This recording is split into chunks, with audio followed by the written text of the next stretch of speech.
Welcome, everyone, to episode 23 of the Thundercrafts podcast, where we forge through the shitstorm that was WCW Thunder. I am your host, letting the stallions out of the barn, Josh Kaiser. And joining me today, a man running on lazy legs, Kyle Hoagland. By the way, the former is definitely involves dick and balls. What's going on, everybody? That is correct. What doesn't involve dick and balls when we are talking about Thunder, though, right? I mean, pretty much it's a testosterone-filled, just ballerina of dudes. And by the way, do you actually have the date right this time, or do I have to cross-check you from last week? I do have the date this time. I was able to formally type over my notes. I usually like to do that. I did not have time previously to jot them down from my rough notes, which I actually had done the last 2 weeks. I had rough notes. I didn't get a chance to format them quite the way I want. But fear not, episode 23, I am here, fans. I have the notes the way I want them to be written down, and it is July 2nd, Kyle, 1998. We are 10 days away from the Bash at the Beach. And more importantly, we're 5 days away from a pretty important, 4 days away from a pretty important Nitro. Yes, we are, and we'll get to that shortly. But in the meantime, Thunder opens up, and we get a promo before the show starts.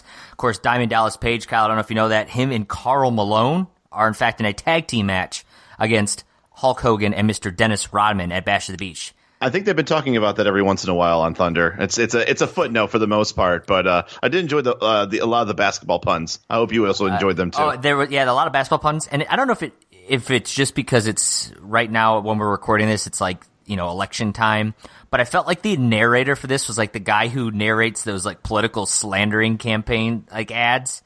Yeah, Joe Johnson was responsible for the death of 20 babies. Right, it was like, Karl Malone may have lost in the finals, but he's gonna get his revenge at Bash at the Beach. I loved it. I mean, I guess I like that Karl Malone wants to be a professional wrestler. Yeah. I'm like, no, he doesn't. I was like, well, that's news to me, but I don't know. They if that promo doesn't do it for you, they're going to remind you about 75 other times during the night that this match is upcoming in 10 days. But before then, we have a Thunder to get to. Of course, we are live from Columbus, Georgia. Everyone's favorite, second Columbus. Tony, Bobby, and Lee Marshall's bright-ass tie are joining us today.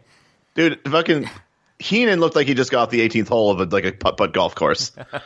I enjoyed it. What everyone's the only person that looked like they were taking that job seriously was Tony. Mr. Schiavone? Yeah.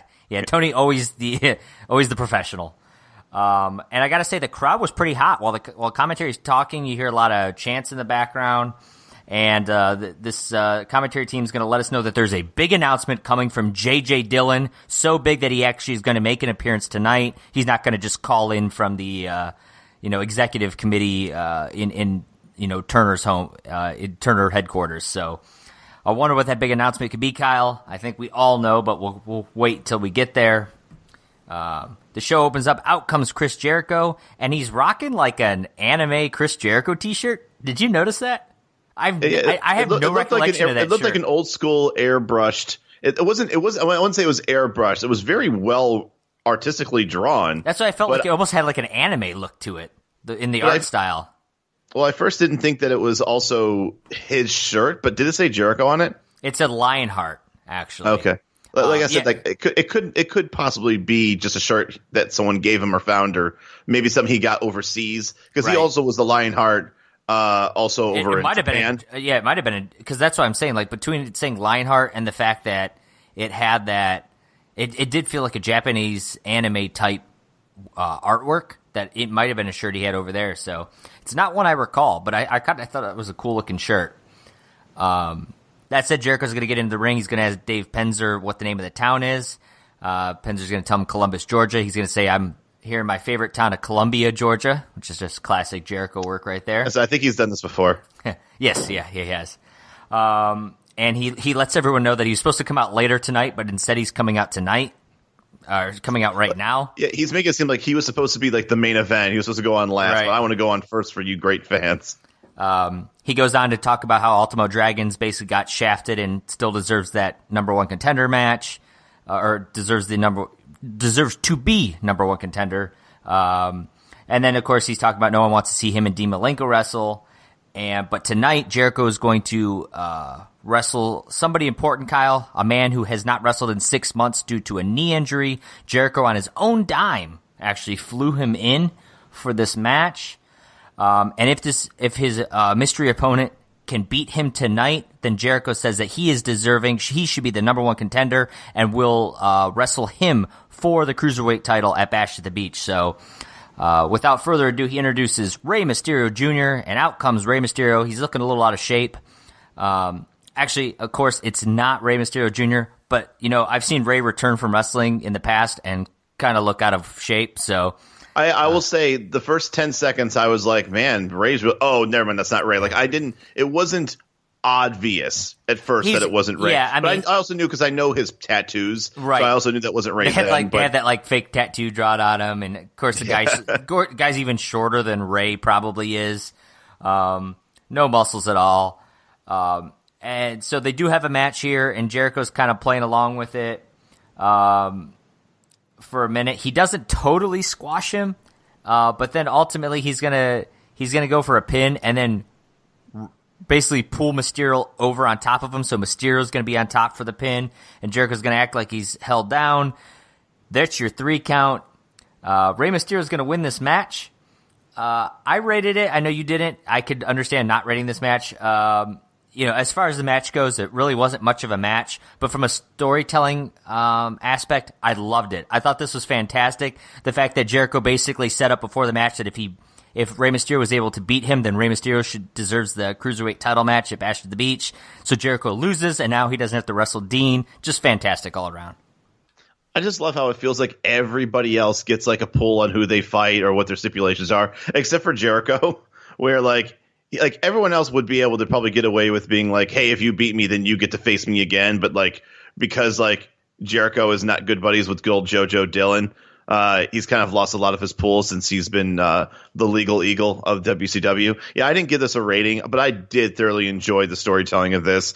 I love the fact that Jericho was just playing along like he was like, wiping sweat off his face. Like he was so worried about fighting Rey Mysterio and like kind of like just, once again, playing along like he's being like pushed to the ropes and he's like trying to break it up. He's like, oh my God, I need to, focus. He's trying to actually pretend like it actually is Ray. And then I think he hits him with like a brain buster or a big suplex. Because I think at some point the fake Ray was actually doing some drop kicks to the knee. Offense. Yeah. Yeah. And I think Jericho didn't appreciate that. So Jericho basically just laid waste to him and then just pulls the fake Ray on top of him. Oh, I loved it. And the fact that after that, the fact that he was like, wow, that might have been one of the best matches of my career. Yeah. And he definitely deserved the title, the title match at Bash at the Beach. And he comes in, then he beats the crap out of him with the belt. It was one of, but yeah, as far as from a match perspective, I couldn't give it a rating because once again, this was just it was just a play. Yeah, no, that's fair enough. After the match, out comes Big Daddy Cool Giant, rocking his sunglasses. He's going to cut a promo here. But no cigarettes. No cigarettes this time. Just rocking the sunglasses. So a different cool attribute, if you will. If he's not smoking, he's going to wear the cool sunglasses. We're going to get our first sign of the night, Kyle, and it says, Happy 40th, Mike Wolf. I only put that out there because now Mr. Mike Wolf is going to be 60, turned 60 this year. So probably back then he's got some kids going through school. Now he's looking into retirement. So crazy. Hopefully he's listening to this podcast and knows that we're calling him out saying, dude, happy 60th birthday. That's right. Happy 60, Mike. Giant's going to cut a promo here. Opens it up with a very strange opening where he says, let's have a moment of silence for the words I'm about to speak from our Lord and Savior, Hogan. It was very strange. Then he talks about how he's on a warpath. He's going to call out Goldberg and Kevin Green. So we're going to have multiple mixed tag team matches at Bash at the Beach between the Hogan, Malone, Rodman, DDP. Now we've got Kurt Hennig, Giant versus Goldberg and Kevin Green. So that's another match to look forward to at Bash at the Beach. And then he's going to end it by challenging Lex tonight for a match. I feel like this has become the standard Thunder.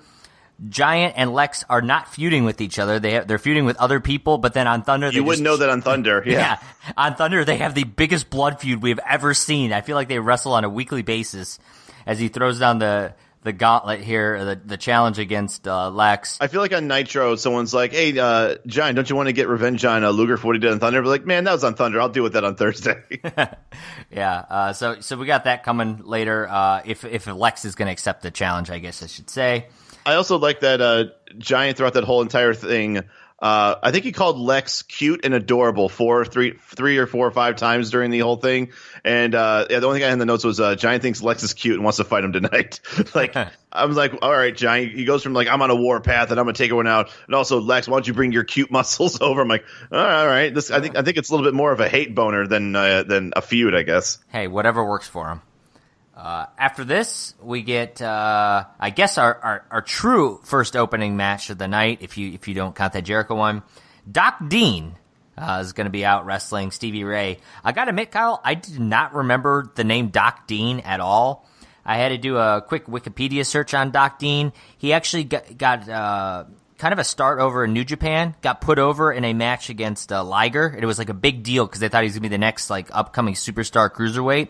So they let him get a win over Liger. So when he came to the States, he became a giant jobber, including this run here against Stevie Ray where he's going to get squashed. And also, just to let everyone know, Doc Dean actually died this past August. So that's about happy birthday, Mike Wolf, and condolences to the Dean family. That's correct. Not much more I can say about that. Obviously, like I said, Stevie Ray's going to squash him with the slapjack here. The only thing worth mentioning, commentary didn't have much time to talk about things. They're going to let us know that DDP, because he used to play basketball back in the day, he's probably a good team player, so he should be a good tag team partner to Karl Malone. That's Lee Marshall's wisdom, if you will. And they're letting us know that Stevie Ray is not happy with Booker T because he thinks that while he was out, Booker T went to singles competition, and he thinks that the television title is not nearly as prestigious as the WCW tag team titles, and he's angry at Booker T for that. So, all that I say, star and 3/4 standard squash match. Yeah, same thing. I put a star and 3/4. I think a standard squash match. I just love the people that are volunteering to fight Stevie Ray. We had Sumo Fuji last week. Yeah. And then we have Doc Dean. I am actually looking forward to if Stevie Ray's fighting someone next week, if it's just even like a stupider named guy. I just want Stevie Ray to just murder the most like irrelevant one-time hit, like one-hit job wonders. I hope this continues into next week.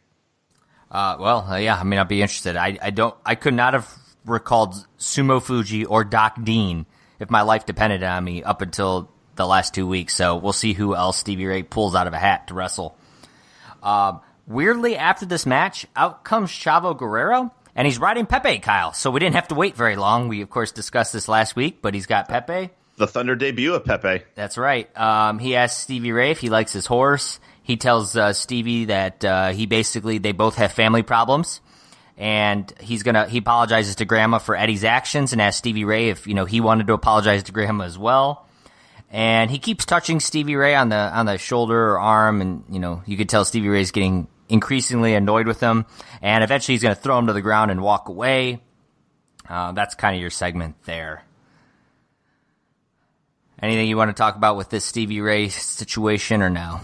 I'm confused I'm actually surprised that Stevie Ray gave Chavo that much leniency. I was too in the ring, and I feel like Stevie Ray hasn't gone full heel. I think that's what it is. He's kind of a dick. He's a dick, but he's not a heel yet. He's just really, really He's a little grumpy Gus right now. Yep. No, I agree with you there. After this, we get the WCW Saturday Night promo for July 4th. They're just done trying. They're not even hyping these things anymore. I'm kind of glad. I think I like to remember the Saturday Night promos fondly, and I'm glad that we're now slowly just phasing them out of just being the highlight is these are the people who are commentating. That's the only thing that they mention is that I think it's Mike Tenay and our boy Scott Hudson. And believe it or not, Saturday Night is going to run all the way through August of 2000. So it basically another 2 more years at least. Yeah. It lasts a while. I'm actually looking while I was here. I'm curious. last August 2000, but Thunder is going to go to March of 2001, so it doesn't outlast Thunder. After that, we got Tony Schiavone's going to let us know that Public Enemy is going to be in tag team action against Jim Neidhart and British Bulldog, but then some mysterious music plays, Kyle, and Tony Schiavone seems completely unsure and uncertain what this strange noise he's hearing is and what it is, what he possibly could be hearing. It's Disco Inferno's music because it's obviously Disco Inferno's music. But I don't know why Tony acts like he has amnesia here. Out comes the Dancing Fools, so apparently they are a full-on tag team at this point. So Alex Wright and Disco are going to start dancing. It's at this point, Kyle, we're going to get our second sign of the night. Goldberg fears Val Venus. So interesting. We're still continuing. 1998 is still the year of fear, man. It is, but interesting choice in Val Venus, I thought. Disco and Alex are both going to get on the microphone. Alex Wright's going to say something in German, which Disco translates for us and basically says, "Who came here to see him dance?" Their music's going to get cut off by Public Enemy's music, who are going to come out. And then they're going to have a dance-off here. Did you notice, though, and I don't mean to cut you off here, but it's completely unimportant, but I had to play it back a couple times. Public Enemy comes out with their table, and they actually have some pyro, just like a quick little spurt of pyro at the beginning. It totally scared the shit out of grunge. Grunge. I did not notice that. Like, if you ever get a moment, just for laughs, it's not much. It really isn't. But you can just see, like, the camera really quick goes to the front to watch him come down, and then you see the pyro go off, and Johnny Grunge is in the front, and you can just see that dude was not ready for the pyro whatsoever. You gotta love that when the wrestlers get startled by spooked by their own pyro. Yeah. So they're gonna have a dance off, but Alex Wright and Disco don't really enjoy the dance off. They're gonna kind of push them away and leave. This will lead to Neidhart and Bulldog coming out. I got to be honest, I have absolutely no notes for this match. I think it was because while the match was on, I realized I have not cared at all about a Jim Neidhart British Bulldog tag team match in WCW. So is there anything you want to talk about with this match other than until we get to the finish, Kyle? I think the only things I had in here were they announced that JJ Dillon is now in the building. He took a helicopter, so he was able to get there as soon as possible. I know for the most part that Neidhart was in the match along with Rocco, which I think was probably the smart thing to do. I've come to the conclusion that at this point in Bulldog's career, the only thing he knows how to do is clothesline people, and that's pretty much all he did every time he got tagged in. Other than that, I know that as far as the ending is concerned, Alex Wright and Disco end up attacking Grunge. On the outside, they pick up the table, and it's actually a kind of a cool spot. I actually have to give it a little bit of credit. It is a good spot. Yeah, as far as the DQ goes, it's a nice spot. I do like that. So in this particular one, the Bulldog actually has Rocco Rock on his shoulders and is ready to do the running power slam to end the match. But actually, Alex Wright and Disco hold the table kind of long ways and just kind of like waffles into both of them while in the middle of it. So he still does the move, but both of them go through the table at the same time and kind of like knocks out both of them. And also, it actually cuts into Bulldog's bicep pretty badly, and you'll see through the rest of the match. Wondering, because they throw it out at that. I mean, pretty much at that point, the match is thrown out. But there's two things I notice is at this point. So they call the double disqualification. They throw the match out. I didn't rate it. I don't know if you had a rating that you really care about with this match. I mean, I gave it a star and 3/4. All I put in here was it's a pretty dull match overall. I said, but I had to give it at least the respect of the spot. The end was interesting and something I really had never seen before. And I like that they seem to be showcasing Disco and Alex, but there is practically no tag team division in WCW at this point. So I feel bad for Disco and Alex at the same time. I think ultimately what they have to do is get the tag team titles out of the NWO at this point in order to have any kind of tag team division, because right now they're just being tossed around in meaningless storylines with the NWO. There's no tag team champions. It's just the Wolfpack has it, so then they're going to shuffle it around. They're just like talking pieces for the NWO at this point. But two things I noticed is it looked like Bulldog was pissed off at the end of that match because he kept looking at his forearm and was like yelling at the ref and looking at the table. Like, I feel like the table, like you said, it tore him up somehow because I don't think he was very happy with it. I think Rocco was busted up too because they had one quick shot of him and it looked like his hair was kind of in his face, but also looked like blood was coming down.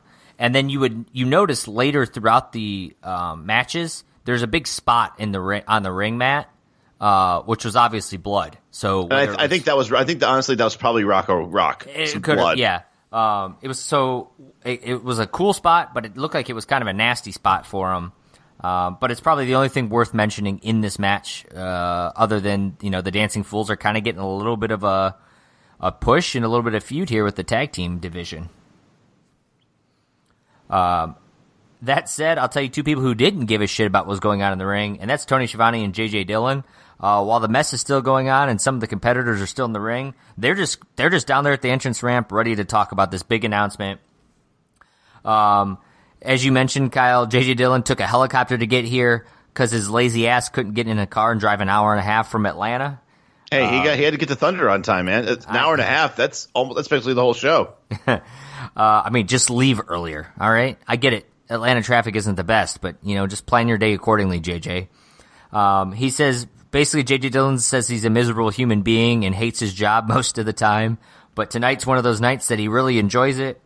And he says that Hogan is contractually obligated to defend his title, and this Monday in the Georgia Dome, he will be defending it against Goldberg! Dude, he came in his slacks so fast. Holy shit. He scared me when he yelled it. It was like, I mean, this guy he keeps talking about how he doesn't enjoy his job, but he's got to be bipartisan because both the NWO and the WCW, they all technically work for WCW. They're all Turner employees, right? All Turner employees. He's got to make sure he gets but that he definitely showed his true colors when he made that announcement. He really did. And so obviously this is everybody knows, if you're listening to this show, chances are you were a fan of WCW at this era, right? This isn't new to you for the most part. You're not wandering on this podcast while you're picking out fruit at the grocery store. So yeah, right. So you're very familiar with the Goldberg's big announcement. They announced it on Thunder. The following Monday, Goldberg has the title match for the world title against Hogan, right? Well, we're sitting here now 20 years later with the ability of hindsight and all that, and I'm even looking at it as a wrestling fan who has 20 years more of wrestling fandom in my, arsenal, if you will. This feels very quick to me. It was, and once again, if you're looking at it from the perspective of where we're at right now in the landscape of wrestling, maybe this wasn't quick enough. And I only say that because of how much everything has been catapulted over on the WWF side. I think they just needed to find something new and exciting for people to rally around, and they know that Goldberg is Jim Duggan over at this. Right now, it's you either give the belt to Duggan or you give it to Goldberg. But, Goldberg just got the United States title 3 months ago. Less than 3 months ago. The U.S. title is no one gives a shit about the U.S. title. Let's just be clear. They gave him a title because they wanted to look here legitimately. You put the title on Goldberg. You could make it worth something. Who has Goldberg defended the U.S. title against since he's won it? Leave Sick Boy alone. All right, he earned it. Let's take away the squash matches and just the Nitro title defenses, because let's be honest, more often than not, a title defense on Nitro or Thunder is really meaningless, right? So you're looking at unless you're Fit Finlay. Well, you're right. There's that's not 100% true, but for sake of argument here, let's just ignore that. So you're talking title defenses on a major card, right? Your pay-per-view cards. He is defended against Saturn, which was a great match. He was supposed to have that gauntlet, which didn't happen. He wrestled Conan, right? Is that his only U.S. title defenses on a pay-per-view card? I think you are correct. So he's barely been able to really have a story built around defending the United States title, and here he is. They're throwing him in world title Monday against Hogan. Now, okay, I know that's a big part of that is you're in the Georgia Dome, you're pumping this card up to be huge. From a rating standpoint, it's going to absolutely fucking dominate. So from that regard, it worked. But I'm sitting here and I'm like, okay, so let's say even to your point, maybe it wasn't that fast. 3 months, they want to throw him right into the world title picture, fine. But they announced it on Thunder tonight. Guess who's not here tonight? Hollywood Hogan. Guess who else is not here tonight? Bill Goldberg. You have the two people, like, you could have done so much to that build-up tonight by having them here in some capacity, right? Having Hogan try to get out of it throughout the night, have Goldberg show up. We'll get to more of this later, but I don't like the way they played this out. But hey, at least we got an Apple ClarisWorks style like clip art little logo promo for the match coming up on Monday, which I thought was probably the most haphazardly created thing I've ever seen. It's fucking terrible. I talk about it later in my notes too. Yeah, it's garbage. Now, one other thing I want to mention about this whole announcement, while JJ Dillon was busy, nutting himself over the name Goldberg, did you catch the WCW Saturday Night theme play? Absolutely. I think even the production team couldn't stop the semen coming out of their shorts, and somebody hit the button on accident. Yeah, that was it was pretty funny. But obviously the crowd's hot for this. Obviously it kills in the ratings, and there's been a lot of talk over the years whether this was the right move, and if it wasn't, if they should have waited to put this match onto a pay-per-view. And to be fair, we sat here and talked about how, Goldberg, since winning the U.S. titles, barely defended it in real matches, but Hogan hasn't defended the title one single time. And honestly, the way he won this title was on that Nitro bullshit sort of. Sting and Savage have that match, and then Hogan ends up winning the world title the next night on Nitro. So and then nothing's happened with it. Nothing's happened since. And I also, when you look past it right now, if we go down the road, and spoiler alerts a bit here, even though obviously we know what happens in the Georgia Dome, but this frees up, and not saying that I won't say it frees up. These were probably things that were planned months in advance. I mean, we've got the Jay Leno match coming up soon. I think one of the reasons why they had to get the belt off of Hogan anyways was because when the hell was he going to defend the title? Right, he's in all these other gimmicky, stardom matches. These like little showman matches with people the media. Don't get me wrong, they're main event caliber matches because of the stardom around them.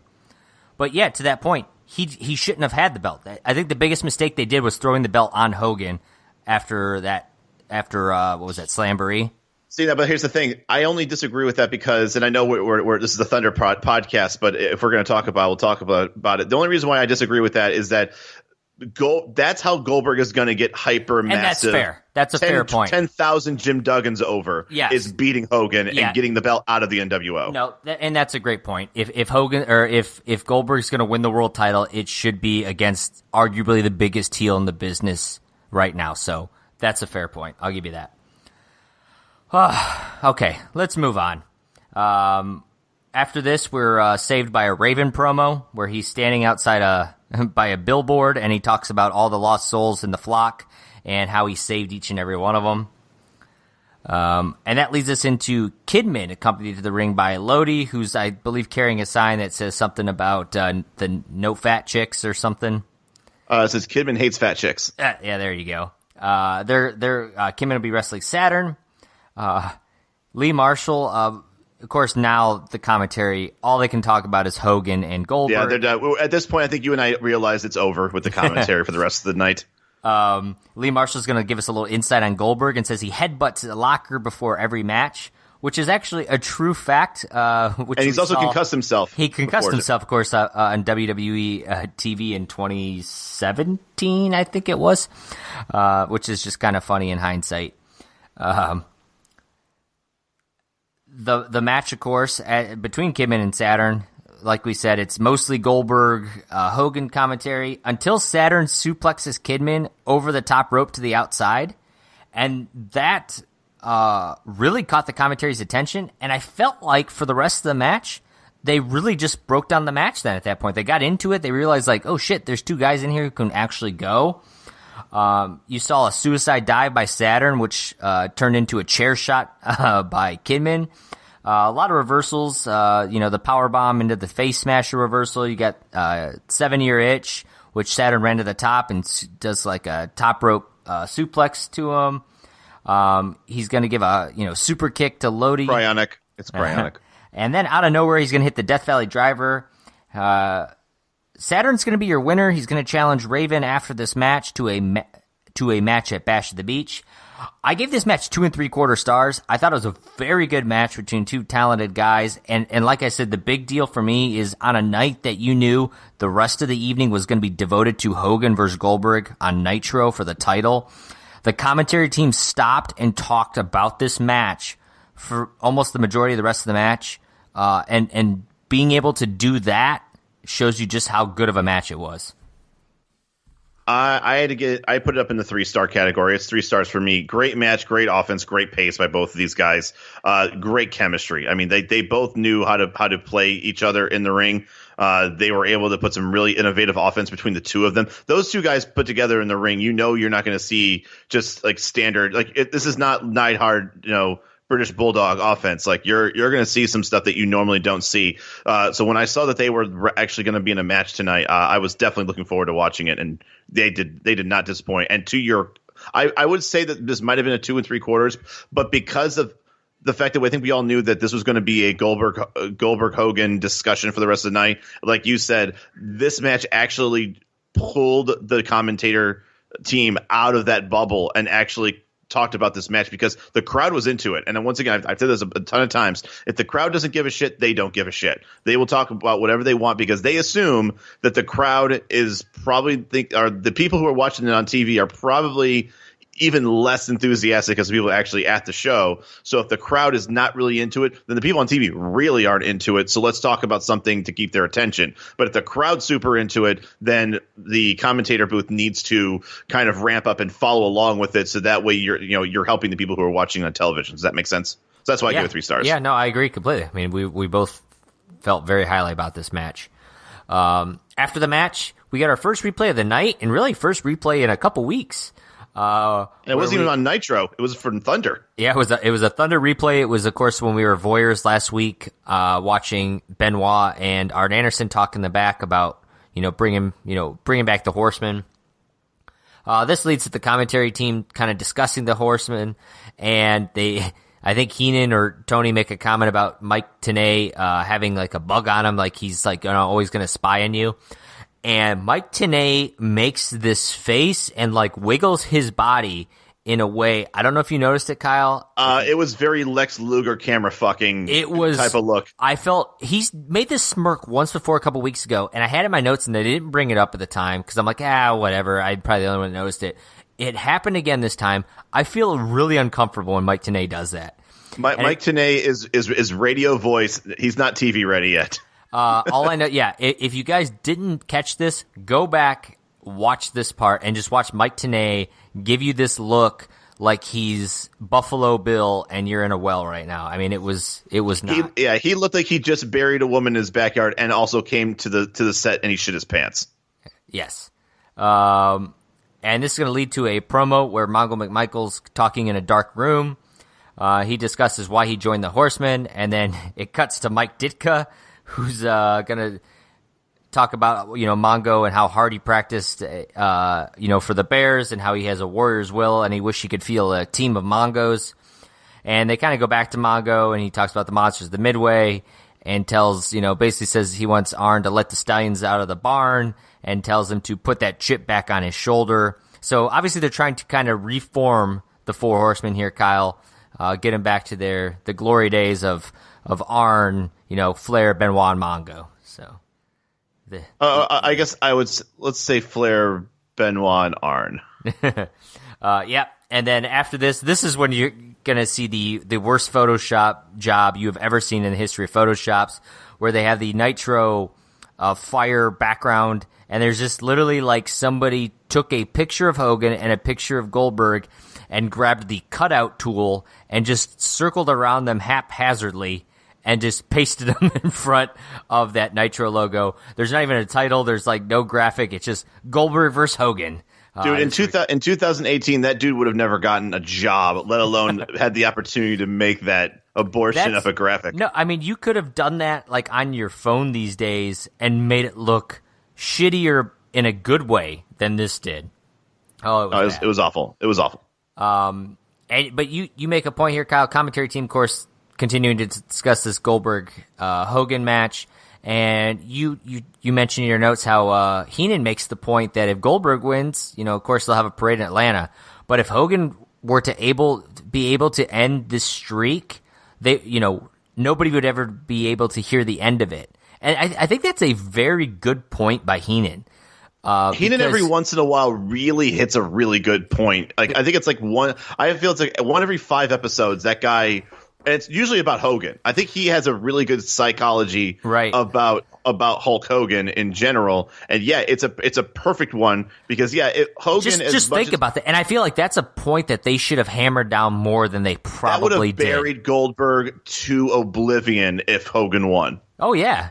And it would make the NWO look unstoppable, Hogan look amazing. I mean, it's really like one of those things that like, that's why this probably should have been pushed into a pay-per-view, because that is a story you can tell for, 3 or 4 weeks leading up to the match, right? But instead we have 3 or 4 days before we lead up to the match. I think the only reason why it's hard to do that is because there's no real storyline for these guys, other than the fact that Goldberg's just the number 1 contender. For a long time, usually the guy Hogan's wrestling, there is a feud, there's a hatred, there's a real reason for them fighting. And if he happens to have the title, then it's on the line. Or if he's fighting the person who has the title, then it's on the line. But this is kind of different. I don't even know the last time when Hogan was in a match where there wasn't a personal vendetta. That's true too. On it. Yeah, no, it's a good point.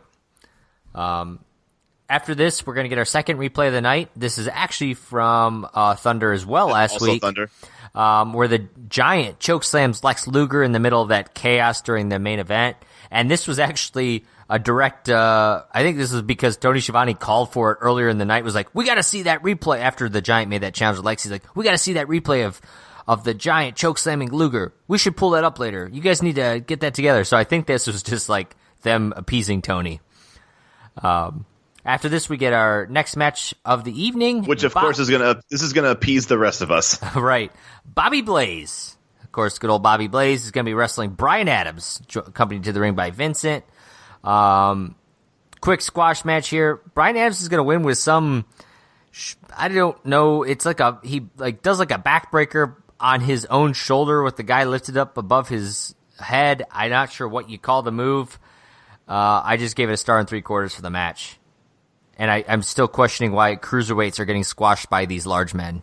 Well, and I think that's the whole point, is that Bryan Adams, I guess, is supposed to look like once again, when you have that difference, it just makes Bryan Adams look humongous in comparison. So I think that's why they do it. I love the commentary for this because they were like almost like trying to be, especially with Tenay being there, knowing what he knows.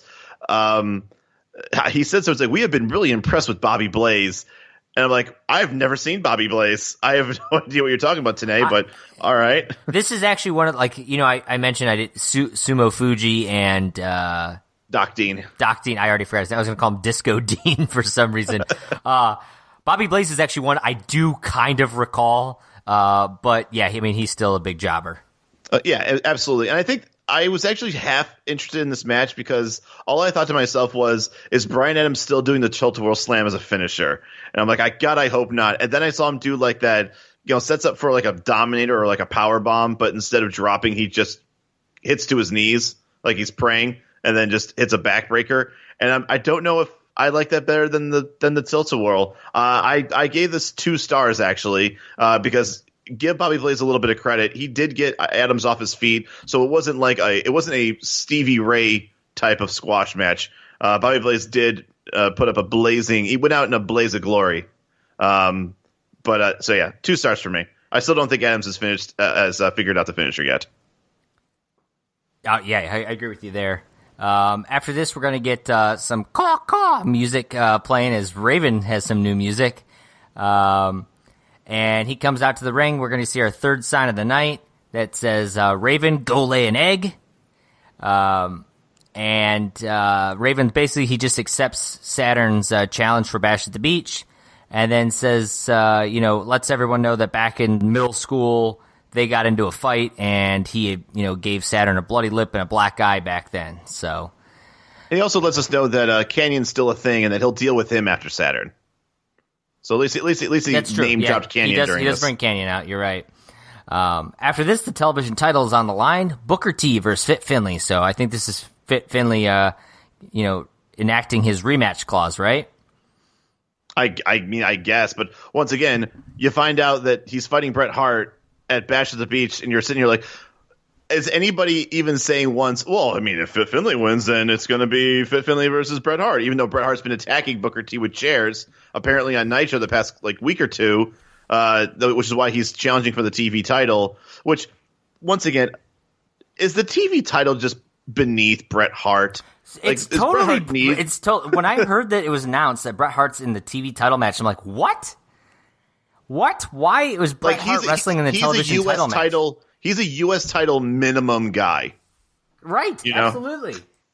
You've got Sick Boy fucking going after the U.S. title. I mean, I get it. It's on Thunder or Nitro or something, but still, Bret Hart should not be in a television title match. Like, what a joke. It really is, and it really did turn me off of this match, especially when this is actually a really good match. Yeah, it was a pretty good match. Ultimately, Booker T is going to end up getting the missile dropkick for a 3. I gave it 2.25 stars. Like I said, I thought it was a pretty good match. Which with these two in here, they could put on a good match with each other. Yeah, and the thing is, they've wrestled a couple times before, so I mean, they know how to play against each other. I gave it 2.75. I was actually kind of surprised with this match. It was very well coordinated.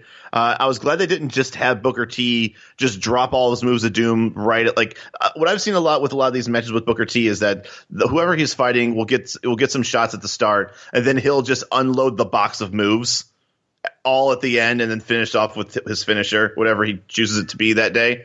So I was actually glad that there were a few times that I thought that this match was just going to be over. Booker T was going to win. I think he was going for the Harlem sidekick, and Finlay actually ducked and then clotheslined him out of the ring. And then he was actually signaling that he was going to do the tombstone. So I was like, wow, I knew Finlay wasn't going to win, but at the same time, it didn't match the same, I guess, cookie cutter scheme of these matches I've been seeing with Booker T lately, where he wins. And once again, though, a lot of those matches have been kind of more squashes kind of matches, and it's not really fair to squash the former TV champion. You got to at least give it, you got to give people at least some shred of thought that Fit Finlay could possibly get the title back. Yeah, no doubt. After the match, Shivani's going to interview Booker T about his upcoming match with Bret Hart.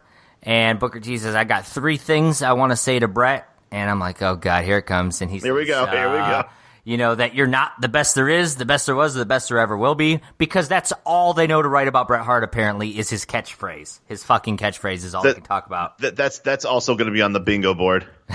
Yes, right. It's former television champion Prince Iaukea, and whenever Bret Hart's discussed, and whenever Sick Boy gets a U.S. title shot.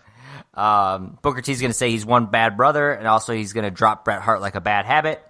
And out comes Stevie Ray. He says he's not happy with Booker T making all these challenges, which makes absolutely no sense to me. Nope. Then they start arguing where each other's head's at, and they don't like where the other's head is at. So continuing to push this Booker T Stevie Ray friction as brothers.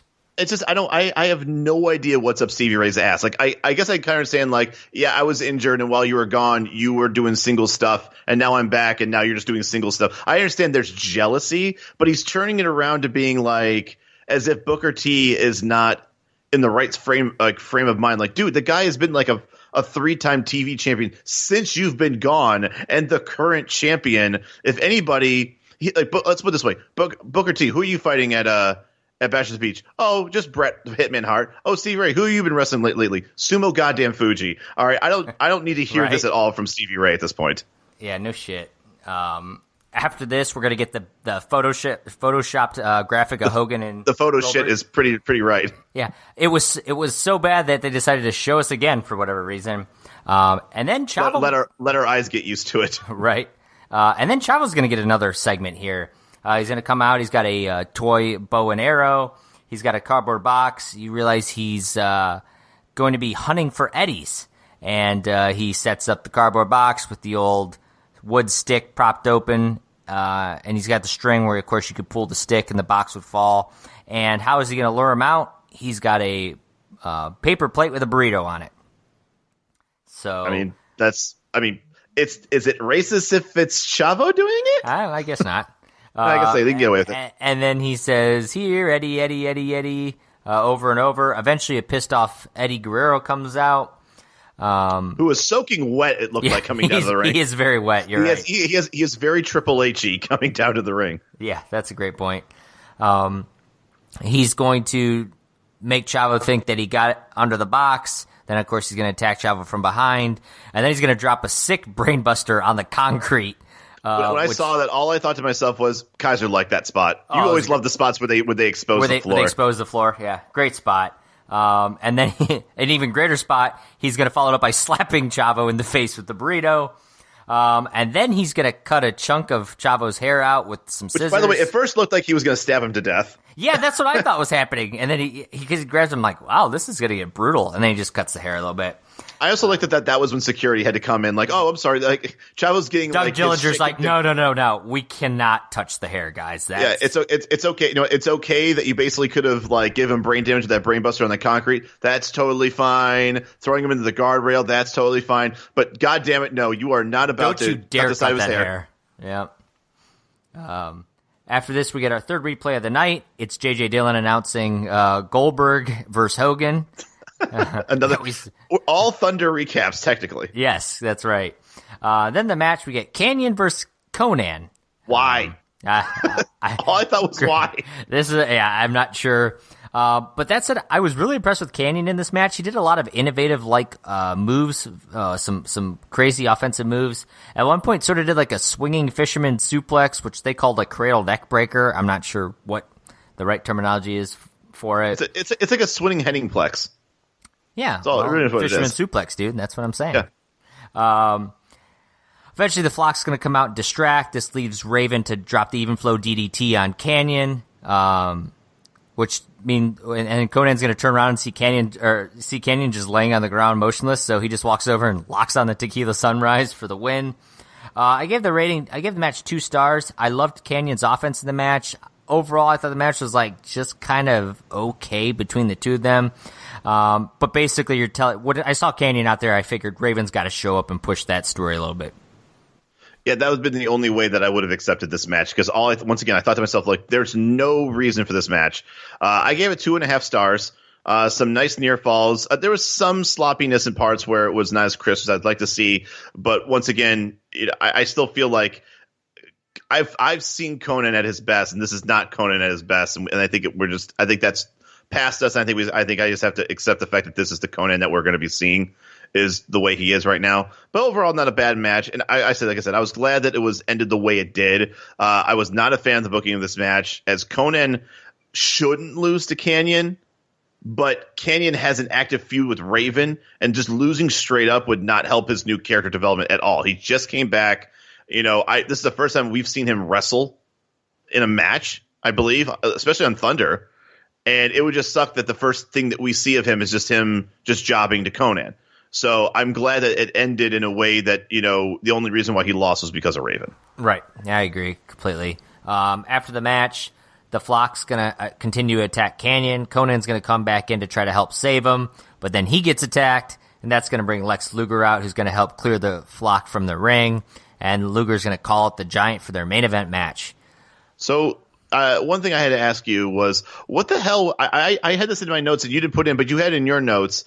So I didn't know if we were going to talk about it. What the fuck is Luger Wolfpack's fudge? So I was just going to bring that up after this. Our fourth sign of the night was this sign in the crowd, and it said Luger's Wolfpack's fudge. I don't know. Like the book fudge? I don't understand what that means. I have no idea what it means. Does anybody with 1998 culture references can tell us what Wolfpack's fudge?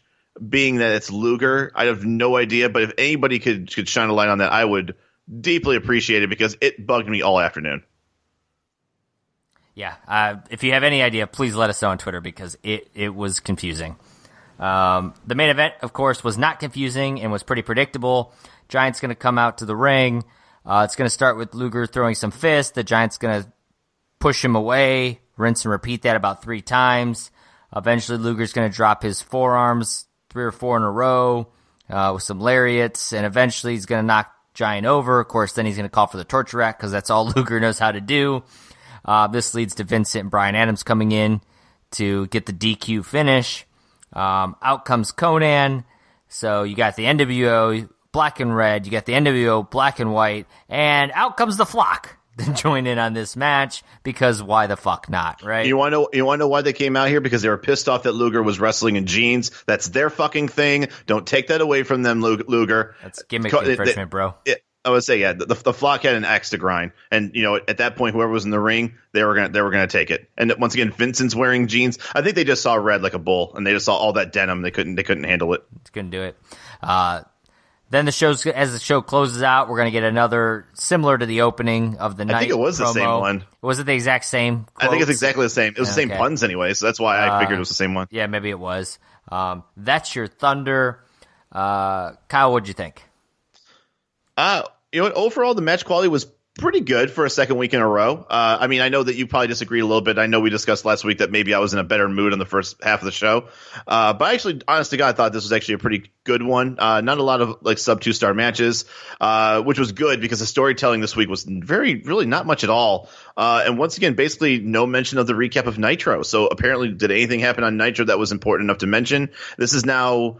I wonder if they are actually deriving from this formula. Maybe they actually want people to watch Nitro. So they're now purposely not recapping it on Thunder because they want people to think like, oh, I don't have to watch Thunder or I don't have to watch Nitro because if I have time, I'll just watch Thunder, and anything important from Nitro, they'll just talk about it. But now they haven't really been the last 2 or 3 weeks. Unless it pertains directly with the storylines that are being told on Thunder. Hence why the storytelling on today's show was kind of lacking, because you really didn't have much carrying over that was needed to be told, apparently, because it was there, but it was just very cookie cutter. You got your NWO feuding bullshit, which it's just the needle's just being moved slightly. There's nothing really crazy happening. Like, no new members are joining, and nobody's really feuding with anybody unless, once again, Luger or the Giant. But then we have Saturn versus the Flock, Jericho and Dean Malenko, who Dean Malenko wasn't even there. Really, the most we got out of any storyline was probably the Booker T Stevie Ray or the Eddie and Chavo story, and both of those are very middling to not very relevant storylines when comparing it to everything else that's going on. But yeah, I think that it was good that the Goldberg Hogan announcement was being made, because it created for more lively discussion with the commentators. But once again, that was really all the commentator booth could talk about at any length during the whole show. Yeah, I mean, I think it was a decent Thunder myself. I agree with you. There was a lot of good matches and then just squash matches. Like, it was like one or the other tonight. They either were thrown out garbage matches or they were pretty entertaining matches. As far as storytelling, we got a lot of the lower to mid card match story, between the Chavo and the Eddie and all that. Obviously, the big thing here is Hogan and Goldberg, and we've kind of already talked at length about a lot of it, and what I thought it might have been way too soon for it to happen. But I think the biggest deal is the fact that they don't have either of them here tonight. And what would have been a perfect ending, even if Hogan's not there, right? Even if you want to push the Hogan Nitro story all night long, I'm not going to defend the title. If you want to push it, then what they should have done, you've got the red and black, you got the white and black. Let's say Giant, Vincent, Bryan Adams, fucking whoever, Scott Steiner, if you want to throw out a couple other guys out there, they're beating the shit out of the red and black. Goldberg runs out, clears fucking house, ends the show, basically standing tall in the ring by himself, like he did on that Nitro, or that Thunder we watched, 10 weeks ago, whatever it was. I feel like you do that now, it's like, oh shit, Goldberg is on the prowl, he just took out the NWO, look out Hogan, you're next. I think that would have been the way to close the show, to get everyone fucking amped up for Monday night.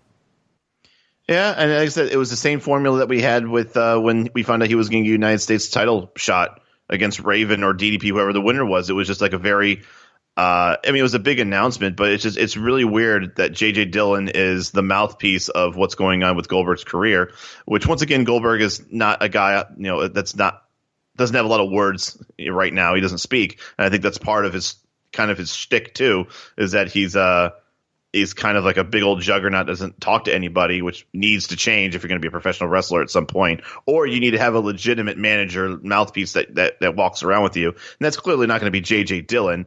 But no, I do agree that it would have been nice to promote this a little bit more. But like I said, going back to what we talked about before, there really isn't much beef between Hogan and Goldberg. So the only thing that you could do, like you said, is he's going to have to, beat up what's around him. But I feel like, to me, the one thing I remember when I was a kid with the NWO White and Black was that it felt like the NWO Hollywood was like the Stooges, like the Putty Patrol for Hogan. It didn't feel like if you look at the Wolfpack, it just felt like a bunch of really big names that all were together and, just having a good time and, kind of like thwarting the plans of Hogan.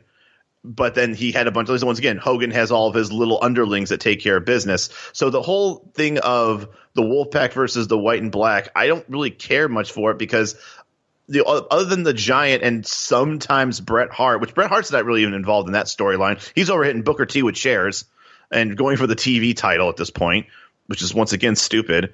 But it's a different makeup between what Hollywood and the Wolfpack was. And I think that's the reason why the Wolfpack was so much more popular and so much more over, because that actually felt like a super team.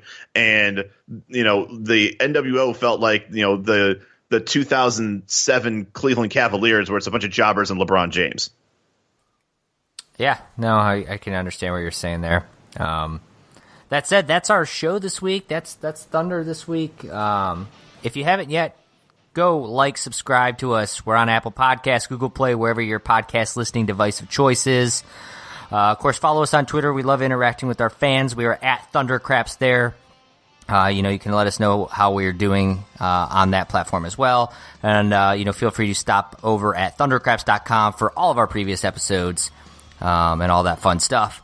And then go check out Thunder 24, July 8th, 1998 edition. Of course, we'll find out who won that Goldberg vs. Hogan match at Nitro. And that'll be the go-home show for Bash to the Beach, Kyle. So maybe we'll see some Karl Malone DDP action next week on Thunder. Yeah, so for Kyle Hogan, I'm Josh Kaiser, and we will see you next time on the Thundercrafts Podcast. We are Bobby Blazingly out of time.